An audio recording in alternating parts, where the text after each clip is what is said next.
Let's take a look at question 16, which is from a passage about the Thorne miniature rooms at the Art Institute of Chicago.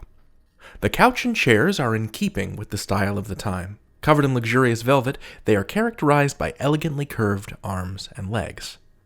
Okay, and our choices are A, no change, so a comma after time and a comma after velvet. B, a semicolon after time and a comma after velvet. Choice C, being covered in luxurious velvet with no punctuation after time and a comma after velvet. And choice D, a semicolon after time and then no punctuation after velvet. All right, I think I can quite reasonably infer that we're working with the punctuation question here. And we're looking at commas and semicolons here, so I have some notion of where I want to push this worked example. There's going to be 5 or 6 questions about punctuation on your official SAT. Our top tips for punctuation questions are as follows. Top tip: identify all independent clauses. Independent clauses are clauses that can stand on their own as sentences. They have a subject and a main verb. Remember that semicolons link to independent clauses, as in, I like bananas, semicolon, they're full of potassium. Single commas can link two independent clauses only if they are paired with a conjunction, like and or but, as in, I like bananas, comma, but I'll only eat them on Sundays. And remember that paired commas can be used to set off non-essential elements, as in, bananas, comma, which grow on trees, comma, are technically a kind of berry. Top tip: avoid comma splice errors.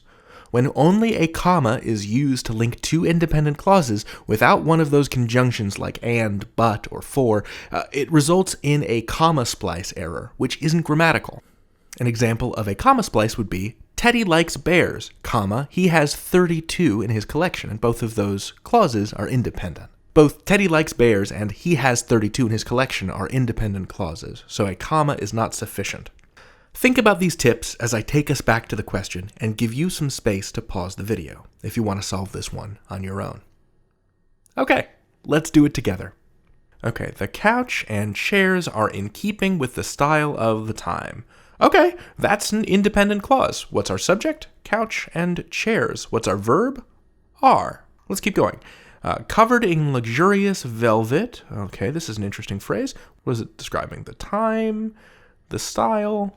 Covered in luxurious velvet, they are characterized by elegantly curved arms and legs. Okay, so covered in luxurious velvet is describing they, as in the couch and chairs. So this whole part of the sentence, from covered to the end, legs, is another independent clause. They is the subject and are characterized is the verb phrase.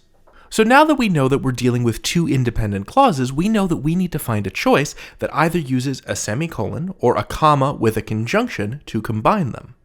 And choice A only uses a comma to combine the two independent clauses, and that's a comma splice. There's no conjunction here, so it's no good. Now some of you out there might be thinking, hold on, David, there's 2 commas there, right? Aren't they surrounding that non-essential element? Isn't that okay? And I would say to you, first of all, good listening. Yes, covered in luxurious velvet is a non-essential element.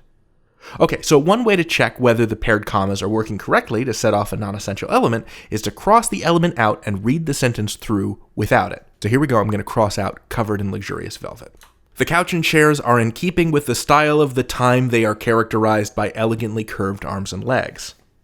That didn't sound so good to me. It sounded like 2 separate sentences. And now I've taken out the non-essential element, it's even more clear that we're dealing with 2 independent clauses that need to be separated, either with a semicolon or a period, but not with just a comma. So I'm going to cross out choice A. Choice B uses a semicolon. This looks like our answer. This semicolon fixes our comma splice error and doesn't introduce any new errors. Now, on test day, I'd circle B and move on, but for the sake of completeness, I'll show you why C and D are wrong. So, choice C, the couch and chairs are in keeping with the style of the time, being covered in luxurious velvet, comma. That sounds awkward to me. And also, this choice only has 1 comma at the end, which leaves us with a comma splice error, right? Bye-bye, choice C. And interesting, choice D also has the semicolon. Both B and D fix our comma splice error.